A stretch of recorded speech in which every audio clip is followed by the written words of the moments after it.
welcome all of you to a talk that I'd like to share with you about where marketing is and where it might be going. And it's interesting, I recently was with a very big company, and it has many brands and brand managers and so on. And I found out that the marketing department in one very large country itself is 300 people. 300 people are working for this company in marketing, not in sales, just in marketing. And yet, before 1910, there was no such thing as a marketing department.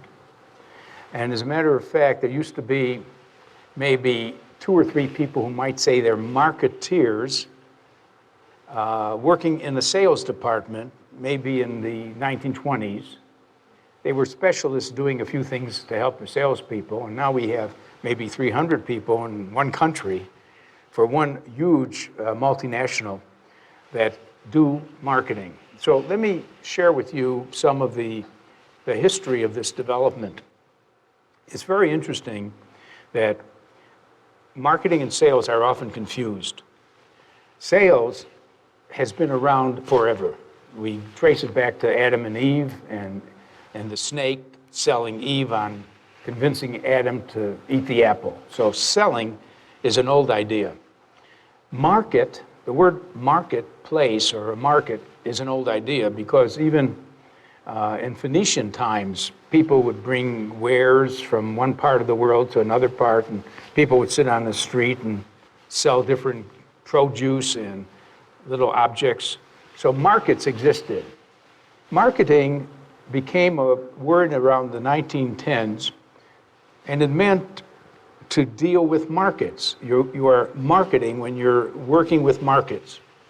And the word came about with some economists at universities who really liked economics, but felt that economics didn't deal with the real world. Many of you know that much of economics is highly abstract and mathematical. 3 things in particular were neglected by the normal economists. Number 1, they had an oversimplified theory of consumer behavior. They said that the consumer is always going to maximize his utility, whatever that means. And we know that buyer behavior is much more complex and many layered than that. Secondly, they didn't talk much about distribution, channels of distribution. They said, oh, the price is established by demand and supply. Yeah, but is that how a manufacturer sets the price? Is that how the wholesaler sets the price? Is that how the retail? So that was not part of marketing theory, of economic theory. And then they didn't mention and analyze the force of advertising on demand generation. You know, we take it for granted that advertising works and it generates more demand, but they never analyzed it. Everything was price, not advertising. They didn't analyze sales forces. So basically, these economists at universities started to write books called Marketing, and they had a lot about distribution initially, and then they added over the years a lot about advertising and sales force, and then since some of the early books had to do with agriculture too, agricultural marketing, they had chapters on that. In 1967, I decided to take a fresh look at marketing and see what it really meant, and especially if we turned it from being a description of real-world marketing forces into an analytical system to help you actually optimize when you market.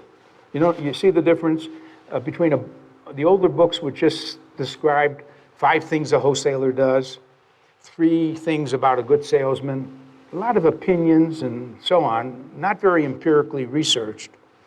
And then a book that I wanted, which would be, how many salesmen should you hire?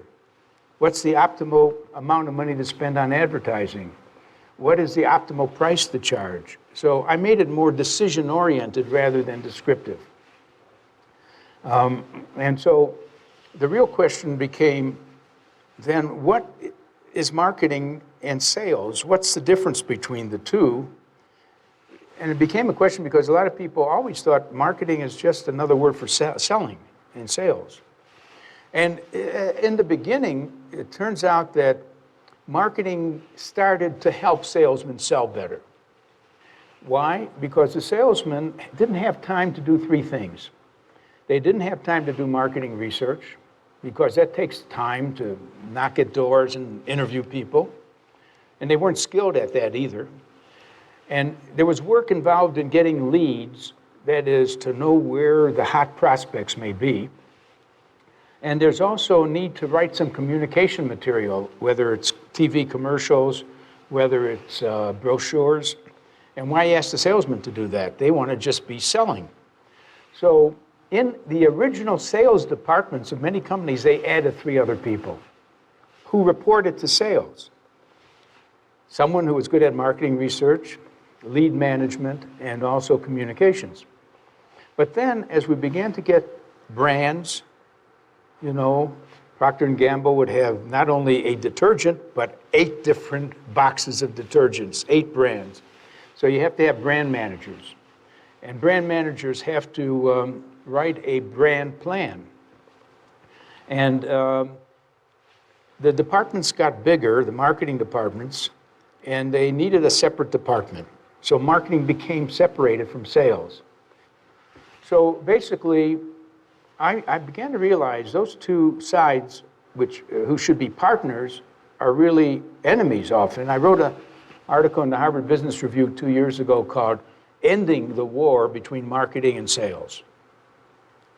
And I had suggestions to bring them closer together.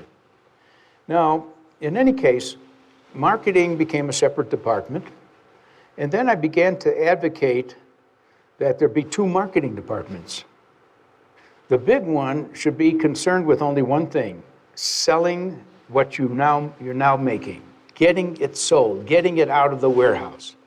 In other words, put all of your energy into those TV commercials, those salesman calls, just to sell what you're making. Because you can't stop a factory from going. Actually, it means it's product-driven rather than customer-driven, because that factory operates, and this marketing department has to help the salespeople sell the stuff. So why would they need a second department? Well, there's no time in the first department to think about the future. What should the car that you're making look like 3 to 5 years from now? What should your furniture be like 3 to 5 years from now? So in advocating a second marketing department, we might call it advanced marketing. It would be a small group of people who don't have to worry about selling more of today's stuff, but rather coming to a conclusion about the direction in which a company should move to have a very good offering 3 to 5 years from now. And I got that idea from General Electric, which hired a person to help them understand what was happening to kitchens in the next 3 to 5 years. Questions like, are kitchens going to be bigger? Will people want bigger refrigerators and stoves? What features would they want? So anyways, this idea of a second group that has the leisure not to be involved in selling today's stuff, but making a good future tomorrow came up. Now, the next development was the development of the CMO position, Chief Marketing Officer. And that is, in a sense, a renaming of the Vice President of Marketing.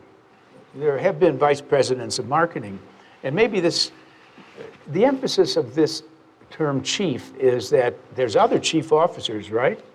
There's a chief financial officer in a company, a chief technology officer, a chief information officer, a chief operations officer. Why not a chief marketing officer? With the idea that it is a strategic person who sits with the others to develop the company's strategy. Well, today in the United States, we have about 2,200 chief marketing officers working in different companies. Even General Electric has about 5 or 10 of their own chief marketing officers in different divisions. And they are part of a community that exchange a lot of ideas with each other.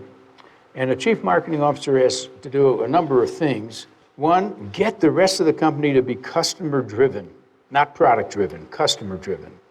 Two, to help the people in the company get customer insights, new ways of viewing their opportunities. In other words, maybe going from segmentation based on demographics to segmentation based on attitudes. Some new way of looking at a traditional market. Customer insights.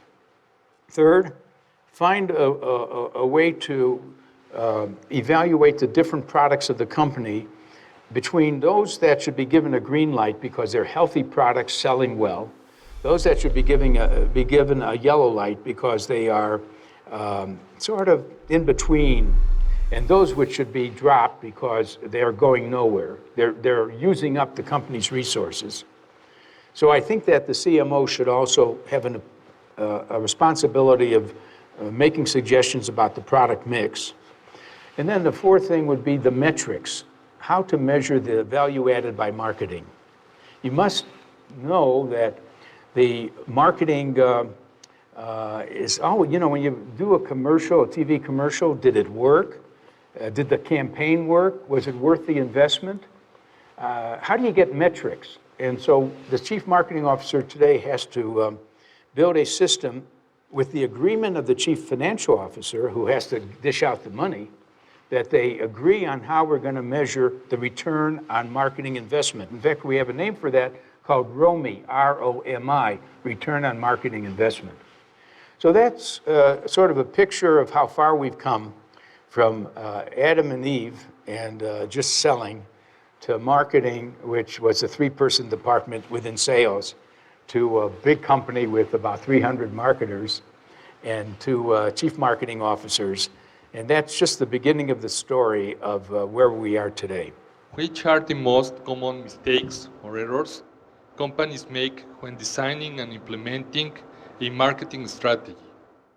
Yes, it's sort of a question of not maybe having a strategy, but the problems of implementation that come up to make sure that it works in the marketplace. You know, there was a professor at Harvard named Thomas Bonama, who actually saw that big problem of implementation and became the country's expert on marketing implementation. He went to a lot of companies and asked them, did you have a good plan? And they said yes. Did it work? They said no. And what failed? Maybe in some cases they found out that the salesperson, the sales force didn't buy into the plan. The sales force didn't believe in it. They didn't believe they could make that much money in commissions. So they would go to some of the other products of the company to sell those because that particular product wasn't going to work for them with their commissions. That was one type of problem, that the salespeople did not accept the plan. Another problem of implementation is sometimes you do your ad program and it gets a certain timing. It's supposed to be on the air, let's say on a certain Thursday night, and maybe things could happen.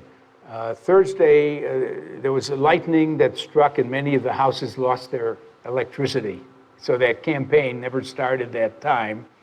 But even more fundamentally, I've seen companies that started to advertise the product before it got into distribution.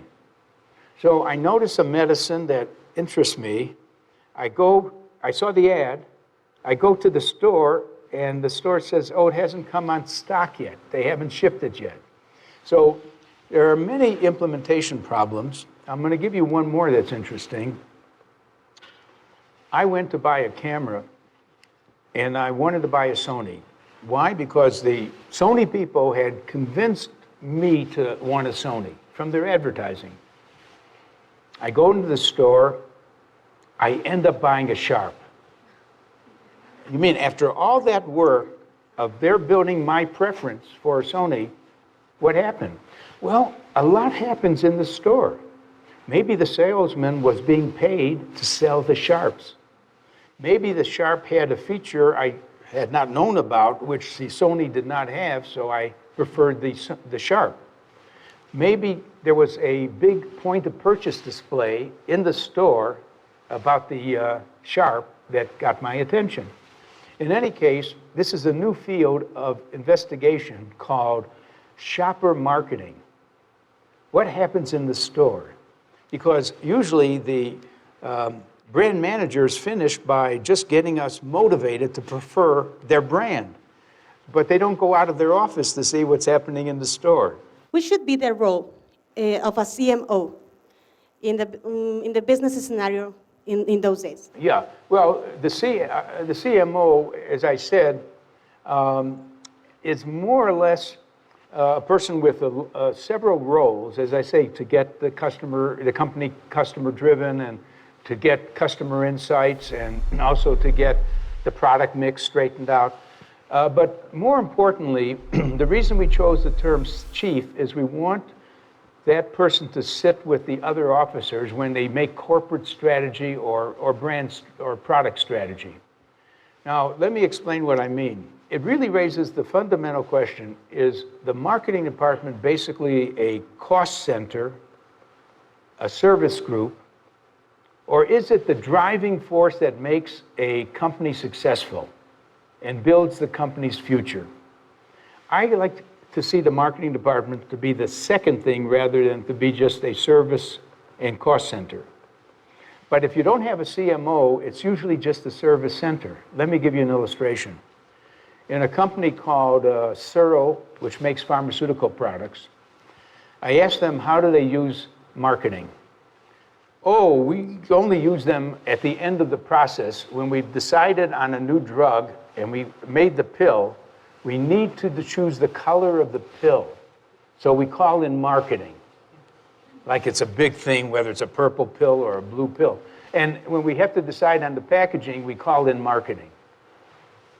Wow, that's a trivial use of marketing. Why weren't they there before you even made the product? Why didn't they measure the size of the disease category and how big was it? And whether there was going to be a financial return. After all, marketing has the capability of spotting an opportunity, measuring it, and doing a concept test. How do you know it should have been a pill? Maybe it should have been a liquid. Maybe it should have been a patch. So when I went to another pharmaceutical company called Abbott, they say, we don't treat marketing that way. Actually, marketing runs our business. Marketing is in from the beginning to tell us what diseases to attack and what kinds of things are solutions and so on and so forth.